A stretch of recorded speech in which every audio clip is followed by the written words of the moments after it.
Appeal শুনানি শেষে গত রোববার বাংলাদেশ জামায়াতে ইসলামের নিবন্ধন ফিরিয়ে দেওয়ার নির্দেশ দেন আদালত। একই সঙ্গে দলটির প্রতীক দাঁড়িপাল্লা ফিরে পাওয়ার বিষয়টি নির্বাচন কমিশনকে সিদ্ধান্ত নিতে বলা হয়। প্রতীকের ব্যাপারটিও ইলেকশন কমিশনের সামনে রেফার করা হলো আদার ইস্যু হিসেবে।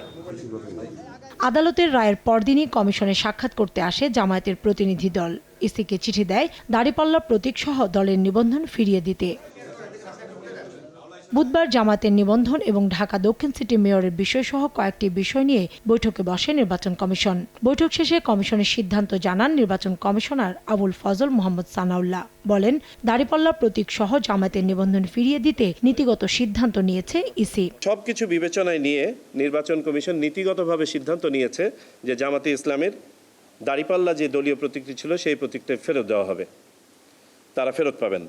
অর্থাৎ তারা তাদের দলীয় নিবন্ধন এবং দলীয় প্রতীক দুটিই ফেরত পাবেন।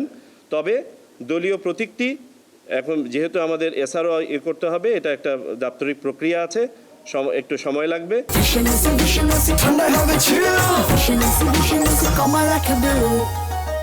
কমিশনার বলেন, তফসিল থেকে গেজেট প্রকাশ করা পর্যন্ত নির্বাচন কমিশনের কাজ। তাই ইশরাকের গেজেট প্রকাশের মধ্য দিয়ে প্রতিষ্ঠানটির সাংবিধানিক দায়িত্ব শেষ করেছে ইসি। নির্বাচন প্রসেস শুরু হয় নোটিফিকেশনের মাধ্যমে তথা তফসিল ঘোষণার মাধ্যমে এবং সম্পন্ন হয় গেজেট পাবলিকেশনের মাধ্যমে।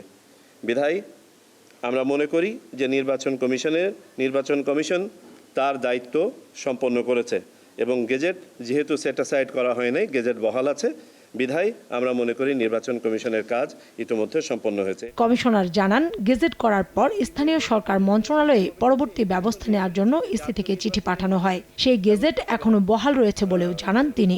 যে আইনি বিষয়টি ছিল কাউসারা চৌধুরী কুমু, সময় সংবাদ, ঢাকা।